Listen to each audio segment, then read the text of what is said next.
Dahi itu mesti kena lantai.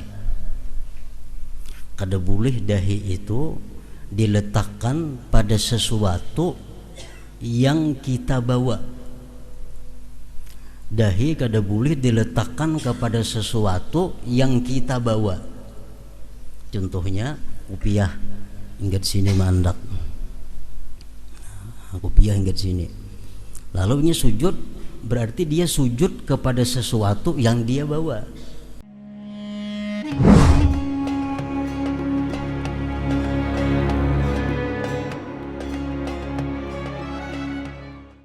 Keutamaan sujud. Sujud adalah satu perilaku yang khusus. Artinya perbuatan itu dikatakan sujud apabila memenuhi beberapa perkara. Antara lain adalah sujud itu di mana disyaratkan meletakkan 7 anggota ke bumi atau ke lantai.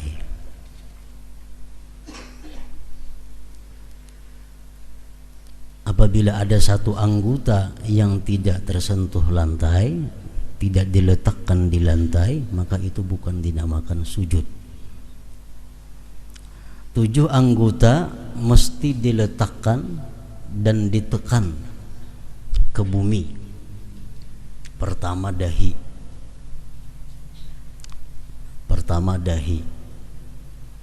Yang kedua 2 telapak tangan. 3 anggota sudah. Kemudian 2 lutut, 2 lintuhut ditekan ke lantai. 6, 5 lah. Nah, 5. Kemudian menekankan telapak jeriji kiri kanan. Nah, menekankan telapak jeriji, jangan ujung jeriji, telapaknya. Itu salah satu syarat sujud. Menekankan 7 anggota ke bumi atau lantai. Dahi itu mesti kena lantai. Kada boleh dahi itu diletakkan pada sesuatu yang kita bawa. Dahi kada boleh diletakkan kepada sesuatu yang kita bawa. Contohnya kopiah hingga sini mandak. Kopiah hingga sini. Lalu ini sujud, berarti dia sujud kepada sesuatu yang dia bawa. Kan kopiah dibawa kalau di kepala nih, turun naik 4-nya. Jadi kalau kopiah mandak di sini, otomatis sujud ke kopiah ngarannya, ke tempat yang kita bawa. Kada boleh. Contohnya lagi surban yang kita bawa nih. Begitu nak sujud, surban pas tak andak di intang dahi, sujud di surban itu kada boleh. Kenapa? Karena surban ini kita bawa turun naik. Nah, kecuali kalau surban kawan kada jadi masalah. Misal surban kawan tekanung kita sujud dia di surban kawan kada jadi soal, karena itu kawan yang bawa surban, kada kita. Nah, jadi kopiah hati-hati, surban hati-hati. Dahi 2 telapak tangan ini mesti ke lantai dan mesti ditikin, jangan bebayat andak, bebayat gatuk, mesti ditikin. 2 lintuhut, 2 lutut tadi, hanyar telapak jeriji kaki semuaan kiri kanan, telapaknya lain ujung jari telapak jeriji. Nah, jadi mesti ditikin sujud itu jeriji ini nih. Ini banyak nang lingah, dikira di andak itu sudah cukup aja, padahal mesti ditikin. Nah, telapak jeriji nang takana bumi ini, nang takana lantai, itu sujud. Dan lagi dikatakan sujud adalah kepala itu mesti di bawah andaknya daripada punggung.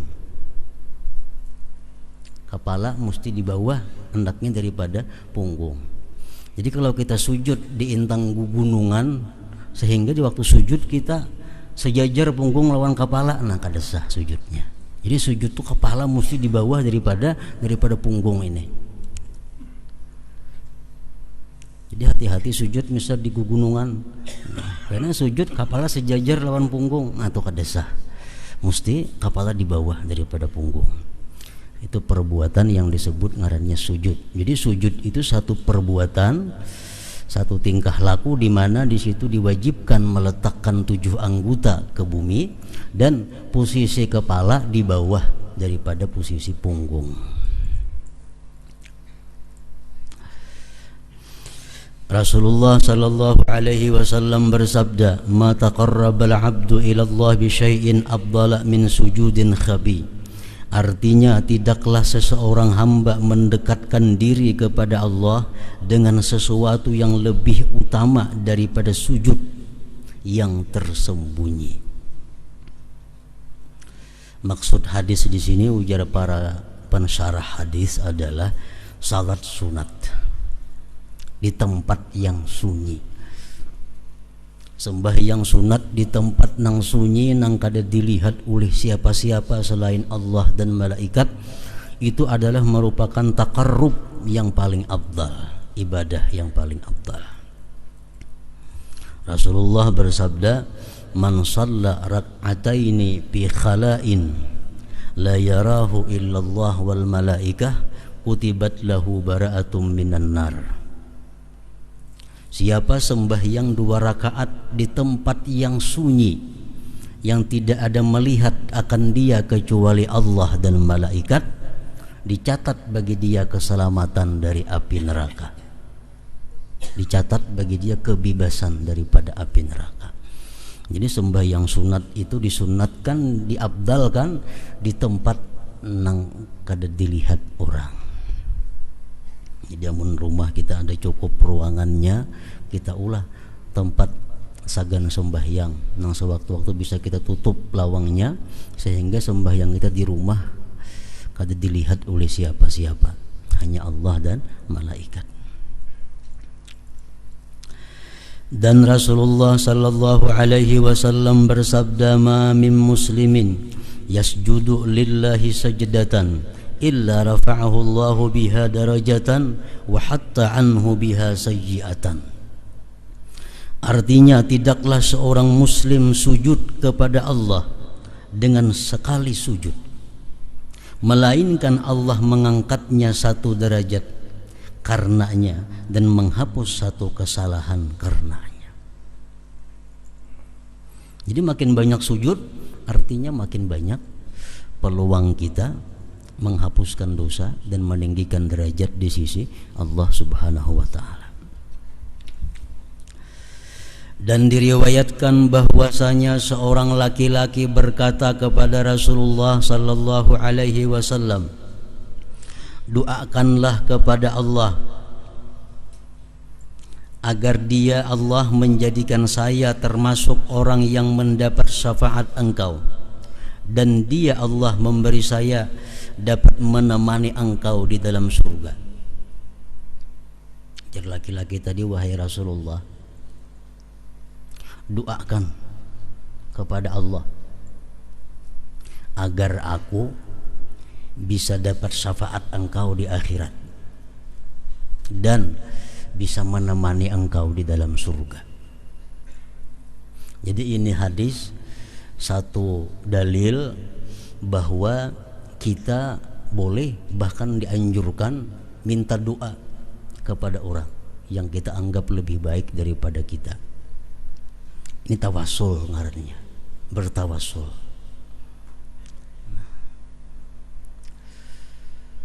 Jadi sejak zaman Rasulullah sudah berlaku itu. Doakan ulun wahai Rasulullah. Padahal jika seorang pang berdoa Tuhan mandang raja. Nah, cuma ini ngarannya bertawasul. Nah, karena kita menganggap bahwa doa Rasulullah lebih diperhatikan Allah daripada doa-doa yang lainnya. Jadi wahai Rasulullah, ulun doakan pertama dapat syafaat engkau, kedua bakawan pian di surga. Ini permintaan nang kada inti-inting mengawani Rasulullah di surga. Lalu Rasulullah sallallahu alaihi wasallam bersabda, "A'inni bi kathratis sujud." Artinya tolonglah saya dengan banyak sujud. Artinya apa? Ujar Nabi, ayo ikam ko doakan dapat syafaatku, ikam ko doakan semoga bisa bakawan aku di surga. Cuma tolong banyaki sujud ikam. Nah, banyaki sujud. Artinya banyaki sembahyang. Dan dikatakan sedekat-dekat keadaan hamba kepada Allah Ta'ala adalah ia dalam keadaan sujud. Itulah makna firman Allah Azza wa Jal, wasjud waqtarib, Al-Alaq 19. Artinya, dan sujudlah dan dekatkanlah dirimu kepada Tuhan. Artinya, dalam keadaan sujud itu kita sangat dekat dengan rahmat Allah yang khusus waktu sujud itu, lebih dekat daripada keadaan-keadaan lain. Karena waktu sujud itu kita benar-benar menjadi seorang hamba Allah Subhanahu wa ta'ala. Dan Allah Azza wa Jalla berfirman, simahum bi wujuhihim min atharis sujud, Suratul Fatah 29. Artinya tanda-tanda mereka tampak pada muka mereka dari bekas sujud. Simahum fi wujuhihim min athari sujud. Tanda-tanda mereka tampak pada muka mereka dari bekas sujud. Tafsirnya, ada yang mengatakan bahwa itu adalah tanah yang menimpil di wajah mereka ketika sujud. Karena ulama-ulama dahulu, orang-orang salafus salihin terdahulu, itu mereka kalau sujud itu mencari tempat yang langsung ke tanah. Jadi mereka itu kalau mau sujud di permadani atau di sajadah, mereka hendak sujud itu langsung di tanah, karena itu lebih menampakkan kehambaan kepada Allah. Nah, jadi lalu sujud itu di tanah, lalu bebakas di dahi. Nah, lalu simahum fi wujuhihim min athari sujud, bahwa itu adalah tanah yang menimpil di wajah mereka ketika sujud. Dan ada yang mengatakan menafsirkan ayat itu adalah cahaya khusyuk, karena sesungguhnya cahaya itu memancar dari batin ke zahir, dan itulah pendapat yang paling benar. Artinya orang yang sembahyang itu sembahyangnya khusyuk, cahaya khusyuk itu akan memancar di wajahnya. Cahaya khusyuk yang ada di dalam hatinya memancar ke wajahnya, sehingga wajahnya ada cahaya sujud. Ini pendapat yang paling benar.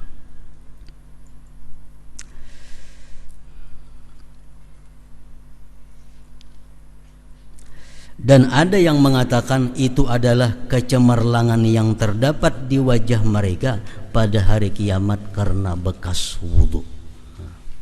Di hari kiamat bekas-bekas wudhu itu menampakkan cahaya. Dan Nabi sallallahu alaihi wasallam bersabda, "Idza qara'a ibnu Adam as-sajdata fasajada i'tazala asy-syaitan yabki wa yaqulu ya wailah umira hadza bis-sujud fasajada falahul jannah wa umirtu ana bis-sujud fa'asaitu falinnar." Artinya, apabila anak Adam manusia membaca ayat sajdah lalu ia sujud, maka syaitan memencilkan diri. Lalu syaitan itu menangis sambil berkata, "Hai celakanya, orang ini disuruh sujud lalu ia sujud, maka ia mendapat surga. Saya diperintah untuk sujud, lalu saya durhaka, maka saya mendapatkan neraka." Jadi sujud kepada Allah itu irghaman li syaitan, mengalahkan syaitan, menghinakan syaitan. Nah, jadi kita dalam ini mengenali sujud, macam-macam sujud itu. Karena sujud ini kadang-kadang dilakukan sembarangan bisa haram. dan bisa murtad karena kawa sembarang sujud. Nah, jadi kita kenali sujud. Macam-macam sujud itu di dalam syariat Islam. Yang pertama, sujudu arkanis salat, sujud rukun sembahyang. Sajdatani fi kulli raka'atin, 2 kali sujud pada tiap-tiap rakaat. Itu sujud rukun sembahyang, 2 kali sujud setiap rakaat. Hukmuhu wajib, hukumnya sujud itu wajib. Bisa samuan, kita tahu samuan dah sujud rukun-rukun sembahyang itu. Yang kedua, sujud di dalam syariat agama kita ada disebut sujudu sahwin, sujud sahwi.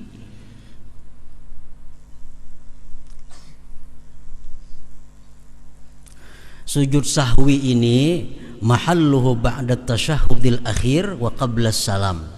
Tempatnya sujud sahwi itu sesudah tasyahud akhir, sebelum salam.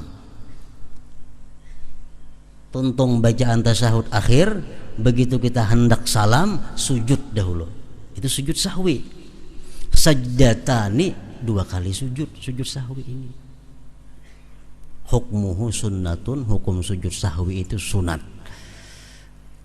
Ini sujud sahwi itu 2 kali. Sujud, duduk antara 2 sujud, sujud pulang. Wa yaqulu fihi ma yaquluhu bi sujudi arkanis shalah, dan bacaan sujud sahwi itu sama dengan bacaan sujud sembahyang. Sama, subhana rabbiyal a'la wa bihamdi.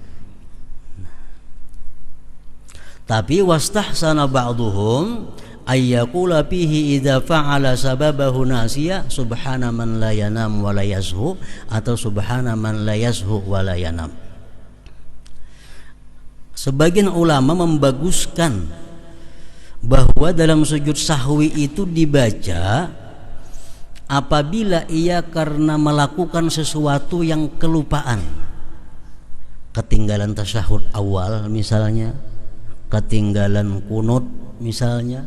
Nah, sujud sahwinya kayaknya bacaannya subhana man la yanam wa la yashu, atau subhana man la yashu wa la yanam, boleh aja juga. Itu lebih baik. Atau bacaan sujud sahwi itu apabila kita sengaja meninggalkan sunat ab'ad. Misal sengaja kada hendak bakunut, mun bakunut katahuan orang pada melandau subuh sembahyang ini mangkada subuh dilanggar di masjid. Lo kada bakunut ya mangkada kena katahuan orang pada mangkada subuh, jadi sengaja kada bakunut. Sengaja kada bakunut sah, sembahyangnya sah, dan disuruh disunatkan sujud sahwi sebelum salam, 2 kali sujud tadi. Bacaannya istighfar, Rabbighfirli wa tub alayya, Rabbighfirli wa tub alayya, Rabbighfirli wa tub alayya.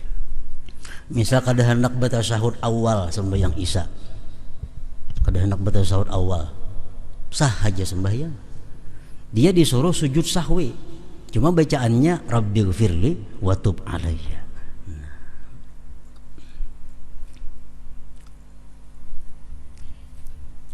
Dan kita kada boleh sujud sahwi, batal sembahyang kita kalau kita sujud sahwi kalau kada ada sebabnya. Jadi sujud sahwi itu mesti ada sebab-sebabnya. Pertama, sebabnya tarku ba'din minal ab'ad, meninggalkan satu sunat ab'ad, kunut kan, tasyahud awal dan semisalnya, atau sunat ab'ad ngarannya. Tinggalnya itu kita disuruh sujud sahwi, sunat ab'ad. Yang kedua, kita disuruh sujud sahwi itu fi'lu ma yubtilu 'amduhu wa la sahwuhu, memperbuat sesuatu yang andai kata sengaja batal sembahyang. Dalam sembahyang kita memperbuat sesuatu. Andai kata sengaja batal, tapi ini kada sengaja lalu kada batal. Cuma disuruh kayaknya sujud sahwi. Contohnya kayak apa? Seperti makan yang sedikit. Misal dalam muntung ada nasi bekas makan, kap ditaguk, kada ingat. Taguk nasi nang sabigi tadi. Cak sengaja tuh batal. Cuma nya kada sengaja tertaguk. Nah, ini sunat sujud sahwi. Sunat sujud sahwi.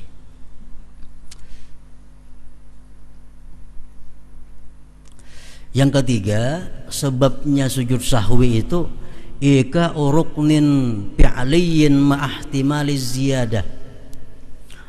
Melakukan, memperbuat satu rukun fi'li yang ada kemungkinan labihan. Memperbuat satu rukun fi'li yang ada kemungkinan labihan.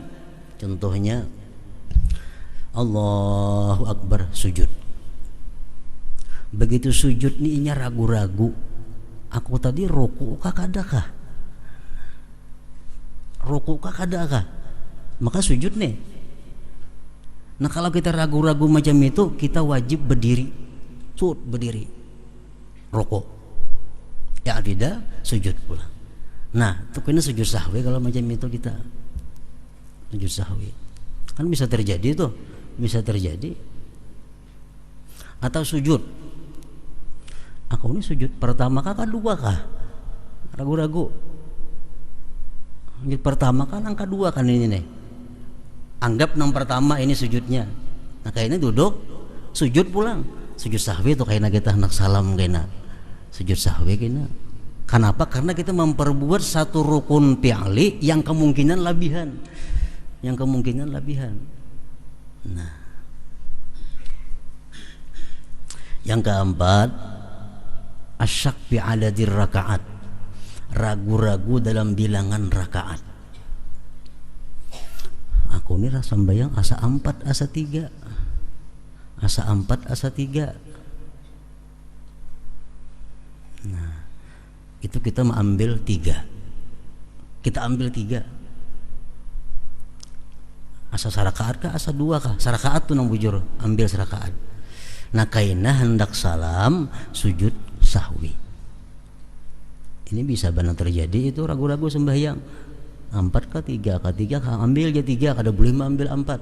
Ambil nang apik 3. Nah, kaina hendak salam sujud sahwi.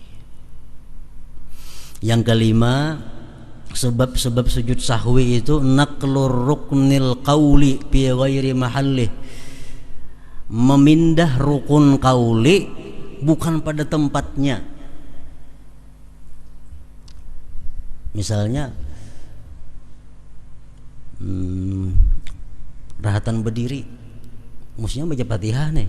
Ini kada at-tahiyatul mubarakatus. Kada ingat, kada sadar hati ke mana ka sembahyang nih. Begitu orang berdiri at-tahiyatul orang Fatihah. Ini at-tahiyatul. Nah, atau nya rahatan duduk tasyahud Fatihah nang dibacanya. Atau rahatan rukuk membaca Fatihah karena kada sadar. Nah, ini kena sujud sahwi. Sujud sahwi. Yang keenam, sebab sujud sahwi itu memindahkan surah pada bukan tempatnya, kepada bukan tempatnya. Memindahkan surah. Surah itu mesti dibaca waktu berdiri. Untuk tasyahud membaca surah. Nah, ini sujud sahwi. Sujud sahwi.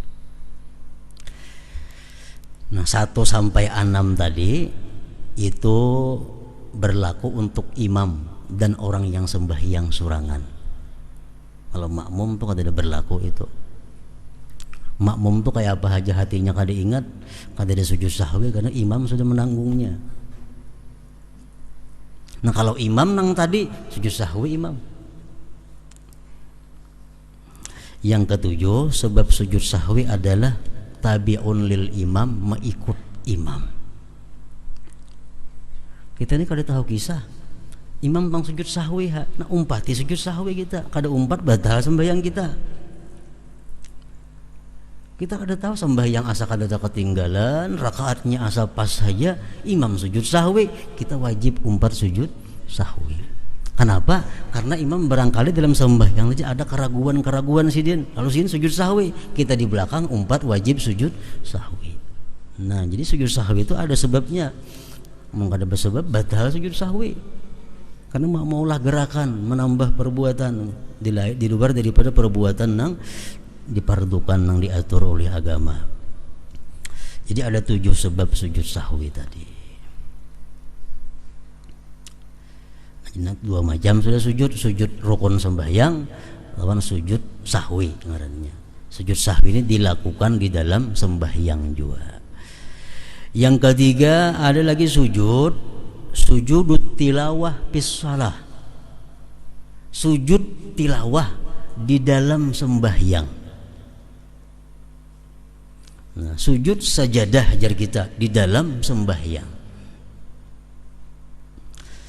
Para fuqaha mengatakan idza qara'a ayatas sajdah falyasjud sajdatan min ghairi niyyatin wa takbiratil ihram wa salam. Kalau kita membaca surat sajdah, ayat sajdah dalam sembahyang nih, dalam sembahyang kita membaca ayat sajdah.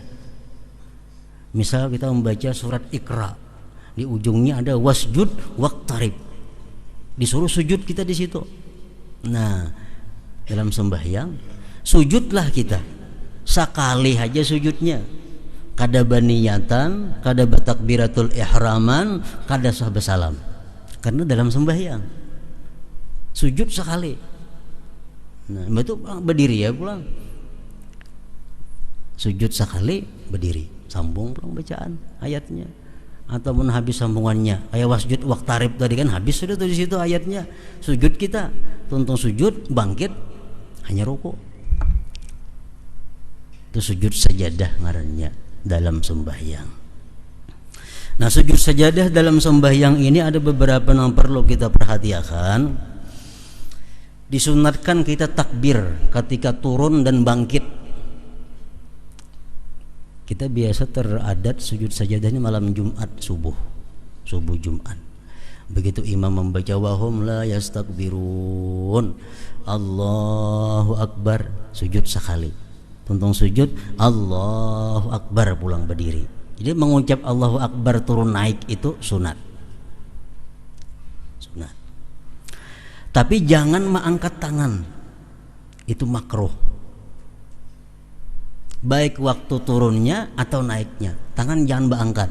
Misalnya imam wahum la yastakbirun, Allah, jangan berangkat, ini gak akan aja langsung turun ke bawah.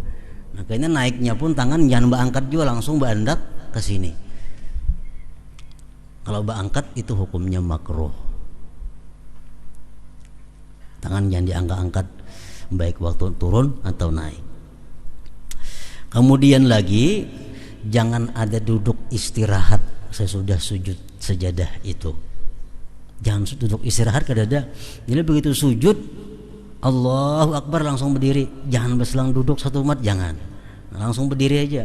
Lain waktu kita sembahyang rakaat pertama itu kan ada istirahat duduk tuh. Namun sajadah kada ada istirahatan. Begitu sujud tuntung bacaannya langsung naik ke atas. Nah, syaratnya sujud sajadah ini yang dalam sembahyang ini syaratnya ada 2. Pertama, kita bukan makmum.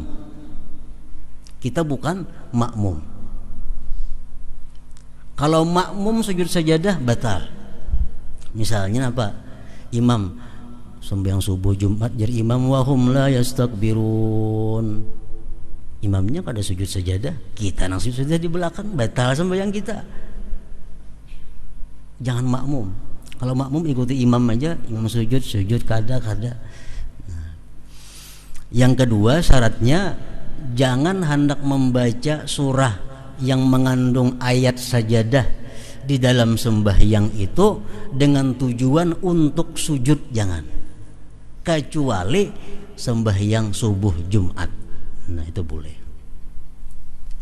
Misal kalau subuh nang lain pada Jumat, subuh Sabtu misalnya, aku nak membaca ayat sajadah sujud kena dalam sembahyang, batal sembahyang. Kalau subuh Jumat kada apa-apa tuh mengikut Rasulullah. Atau kita sembahyang zuhur, aku hendak membaca Iqra, hendak sujud kaina batal, kada boleh. Nah, tapi kalau kita kada bakasat macam itu boleh sujud.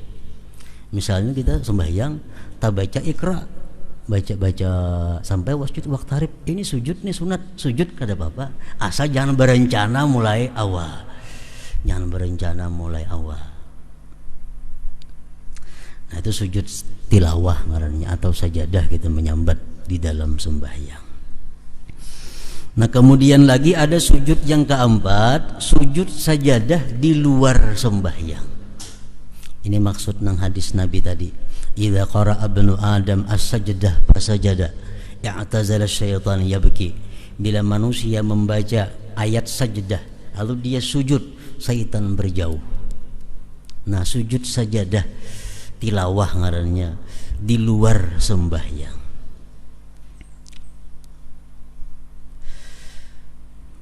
Ibarat ulama fikih, iza qara'a ayata sajdati aw istama'a aw sami'a fal yasjud sajdatan. Apabila seseorang membaca ayat sajdah atau mendengar, ini kadang membaca mendengar aja, atau tadangar kada sengaja tadangar orang membaca ayat sajdah, hendaklah dia sunat sujud sekali sujud. Sekali aja sujudnya, hendaklah dia sunat sujud sekali sujud. Nah, ini sujudnya sekali dan ada syarat-syaratnya. Syurutuhu ka syurutis shalah, syaratnya sujud itu sama lawan syarat sembahyang. Mesti berwudu, mesti nutup aurat, mesti suci daripada najas, daripada najasah, daripada najis, mesti suci daripada kotoran-kotoran yang membatalkan sembahyang, mesti menghadap kiblat, mesti menutup aurat. Nah, sama syaratnya lawan sembahyang. Rukunnya ada 7. Pertama niat, kedua takbiratul ihram, Allahu Akbar, ketiga sujud, keempat tumakninah, kelima duduk, keenam salam, ketujuh tartib. Mun kita misal mengamalkan tiap malam membaca alif lam tanzil itu ada terbuat di situ. Kita tiap malam membaca ayat alif lam mim tanzil kitab itu ada sajadah di situ. Begitu sampai wahum la yastakbirun, kita disuruh sujud di situ. Ingatakan kita sudah menghadap kiblat, sudah suci, sudah bersih, sudah nutup aurat, sudah. Lalu Allahu Akbar, dalam hati aku sujud sajadah karena Allah. Sujud sekali. Hendak berdiri ke berdahulu boleh, atau hendak duduk bersila mintu aja langsung sujud boleh aja juga. Misalnya membaca Quran, aurat liput sudah, berwudu, Quran di tangan, membaca ayat sajadah pas menghadap kiblat juga. Wahum la yastakbirun, Allahu Akbar, aku sujud sajadah karena Allah. Sujud sekali. Sajada wajhiya lilladzi khalaqahu wa sawwarahu wa syaqa sam'ahu wa basarahu bihaulihi wa quwwatihi wa tabarakallahu ahsanul khaliqin. Mengkada hafal itu subhana rabbiyal a'la aja jadi juga. Subhana rabbiyal a'la 3 kali, subhana rabbiyal a'la. Bangkitnya ke duduknya tasarah basila apakah nang baik duduk tawarruk tasahud akhir. Nah, duduk assalamualaikum warahmatullahi, sekali aja cukup. Nah, habis itu sujud sajadah ngarannya nang di luar sembahyang. Di dalam Quran itu dijelaskan ada 14 tempat sujud sajadah ini dalam 13 surah. Jadi ada 13 surah dalam Al-Quran nang ayatnya ada mengandung kita disuruh sujud bila membaca situ. Biasa Quran tuh ada juga gambar kayak masjid itu, nah itu berarti di situ kita disuruh sujud membaca itu. Sujud sajadah. Jadi duduk aja langsung boleh. Atau nang istilah berdiri dulu, nah ratakan baju, Allahu Akbar, aku sujud sajadah karena Allah. hanya turun sujud, sujud, duduk, assalamualaikum warahmatullah. Nah iya juga sudah terserah kita nak sujudkan apa, berduduk atau berdiri kami untuk terserah kita. Itu sujud sajadah di luar sembahyang. Nah kemudian lagi yang kelima, yang keempat, sujud tilawah di luar sembahyang. Yang kelima, sujud syukur. Sujud syukur, sujud rukun sembahyang, sujud sahwi, sujud sajadah di dalam sembahyang, sujud sajadah di luar sembahyang, sujud syukur. Sujud syukur ini hukumnya sunat juga apabila ada sebabnya. Bila kada ada sebabnya, kada disunatkan sujud syukur. Sujud syukur ini sama persis dengan sujud sajadah, sama. Syaratnya sama, rukunnya sama, sujudnya sama pada sekali sujud. Menghadap kiblat, bersuci, aurat tutup, Allahu Akbar, aku sujud syukur karena Allah. Sujud Subhana rabbiyal a'la wa bihamdi. Bangkit, assalamualaikum warahmatullah. Nah itu sujud syukur. Sujud syukur ini disuruh apabila ada 4 sebabnya. Jadi salah satu 4 ini ada sebabnya, kita disuruh, disunatkan sujud syukur. Pertama, hujumu ni'matin laha waq'un min haitsu la yahtasib sawa'un kanat zahirah am batinah. Datang nikmat nang bakajutan. Datang nikmat yang bakajutan nang di luar perkiraan kita. Dan nikmat itu sangat berkesan lawan kita. Nah ini. Kita ini hari-hari dapat nikmat, nah, cuma kadang-kadang kada terkesan. Kitanya kada terkesan dengan nikmat itu. Nah sujud syukur ini adalah kita datang nikmat nang mendadak, nang kada dikira-kira, dan sangat berkesan dalam hati kita. Baik nikmat zahir atau nikmat batin. Nikmat zahir apa? Misalnya dapat anak. Dapat anak. Begitu lahir anak, sujud syukur. Dapat anak, berwudu, tutup aurat, menghadap kiblat, Allahu Akbar, aku sujud syukur karena Allah. Sujud, duduk, assalamualaikum warahmatullah. Dapat anak. Atau kita melamar pekerjaan, diterima orang. Atau lagi kita hendak berhutang, dihutangi orang. Atau hendak melamar, diterima orang. Allahu Akbar, aku sujud syukur karena Allah. Sujud. Datang nikmat nang mendadak, nang terkesan. Atau nikmat nang batin. Nikmat batin contohnya dapat ilmu. Kita buka kitab, ada nang sulit, akhirnya dipaham dapat. Nah, syukur, gembira hati kalian dapat membaca kitab ini, memaham ini. Sujud syukur. Itu sunat. Atau naik kelas, berarti raput, lulus, sujud syukur. Nah, sunat sujud, dituntut untuk sujud syukur.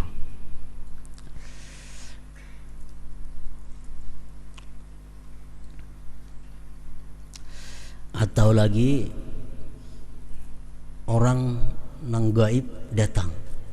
Orang ini hilang, kalau ada kabar beritanya bertahun-tahun sudah, kemana kada tahu. Tang ada cungol, nah sujud syukur kita. Anak kah, kuitan kah, misal kawan kah, datang, sujud syukur kita, sunat. Atau sembuh daripada penyakit, begitu sigar, nah sujud syukur, sunat juga. Yang kedua, sebabnya sujud syukur itu adalah indifa'u niqmatin zahirah, tertolak daripada bala yang tampak, yang kada terkira-kira selamat. Kanajatin min harakin au gharakin, seperti contohnya selamat daripada tenggelam.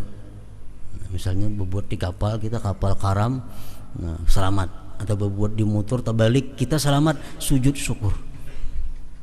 Sujud syukur. Atau hutang dibebaskan orang, sujud syukur. Nang mahotangi kita datang mengatuk ke rumah, tok tok tok, mana mahotangi aku dulu datang nih. Nah apakah bukai hutang unikam ku beriakan aja, sujud syukur. Hutang diberiakan, kada usah dibayari. Nah itu nikmat tertolak daripada bala. Hanya datang menagih, ini bala ini kalau kita kada kau bayar.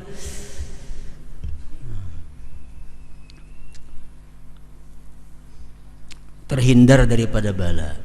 Yang ketiga, sujud syukur disuruh juga kita ru'yatu fasikin al-mujahir bifiskih, melihat orang fasik yang terang-terangan berbuat fasik. Nah, kita melihat ada orang minum arak, kita melihat ada laki-laki memakai emas, itu orang fasik, ngarannya yang menampakkan kefasikannya. Kita sujud syukur bahwa kita diberi nikmat oleh Allah, selamat daripada kefasikan itu. Sujud syukur. Melihat ada orang nang zalim, orang nang ketujuh menganiaya manusia, melihat kita, sujud syukur kita selamat. Kita kada dijadikan Allah macam itu, kita kada diciptakan Allah jadi orang yang fasik, selamat. Nah sujud syukur. Yang keempat, ru'yatu mubtala bi badanihi aw aqlih, melihat orang yang kena bala, baik badannya atau akalnya. Melihat orang nang kada bisi tangan sebelah, sujud syukur kita bisi tangan dua. Melihat orang gila, sujud syukur kita disuruh. Kenapa? Akal kita selamat, jangan kayak inya gila kita. Disuruh sujud syukur. Cuma sujud syukur yang keempat ini jangan dinampakkan di hadapan orang tersebut. Jangan dinampakkan di hadapan, wala yuzhiruha, dan dia tidak menampakkan sujud syukur itu. Nah jadi sujud-sujud ini ada ngaran-ngarannya. Kada boleh kita sembarang sujud nang kada kakaruan, kada ada sebab-sebabnya, kada boleh.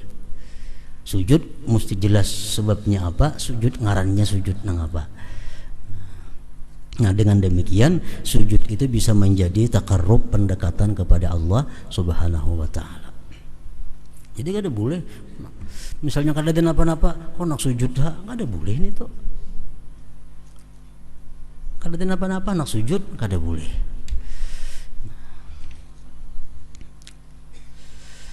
Dan diriwayatkan dari Ali bin Abdullah bin Abbas radhiyallahu anhum bahwasanya ia sujud pada tiap hari 1000 kali sujud. Berarti mau sembahyang 500 rakaat, 1000 kali sujud. Ali bin Abdullah bin Abbas, hitungannya para anak kemanakan oleh Rasulullah sallallahu alaihi wasallam. Rasulullah sepupu sekali lawan Abdullah bin Abbas.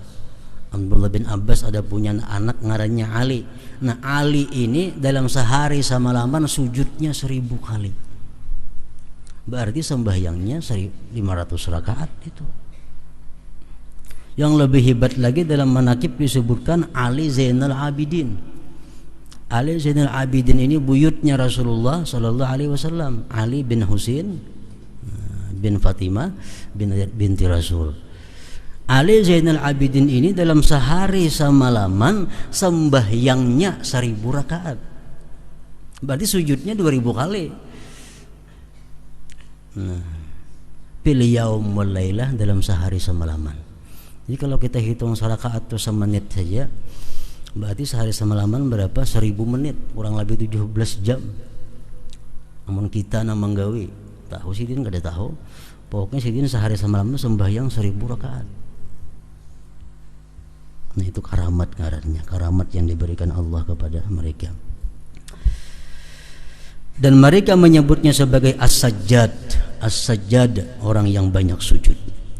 Dan diriwayatkan bahwasanya Umar bin Abdul Aziz radhiyallahu anhu itu tidak sujud kecuali di atas tanah. Umar bin Abdul Aziz salah seorang khalifah Islam. Nah beliau kada mau sujud di pasahaban, mesti di tanah, menampakkan ketawadu, kehambaan kepada Allah Subhanahu wa ta'ala. Yusuf bin Asbat berkata, hai para pemuda, segeralah dengan kesehatan sebelum sakit. maka tidaklah seseorang yang aku iri kepadanya. Kita salah, ada tulisannya. Tidaklah seseorang yang aku iri kepadanya selain seseorang yang menyempurnakan rukuk dan sujudnya. Aku gesidin hiri banyak melihat orang nangkawa sujudnya sempurna, rukuknya sempurna, karenanya masih sihat. Dan telah terhalang antara saya dan hal itu. Aku gesin sekarang kada kawa lagi sujud tuh sempurna kayak orang, rukuk kayak sempurna kayak orang, kada kawa karena awak sudah kada mengijinakan lagi.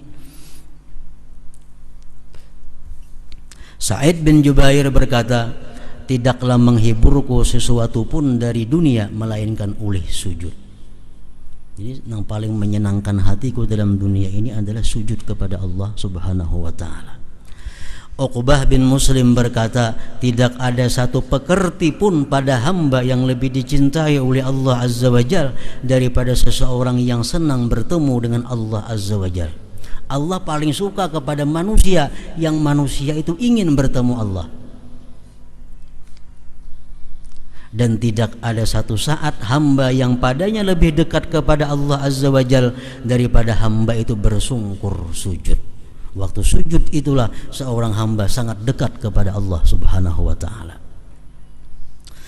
Abu Hurairah radhiyallahu anhu berkata, sedekat-dekat apa yang ada pada hamba kepada Allah Azza wa Jalla adalah apabila ia sujud, maka perbanyaklah doa ketika itu.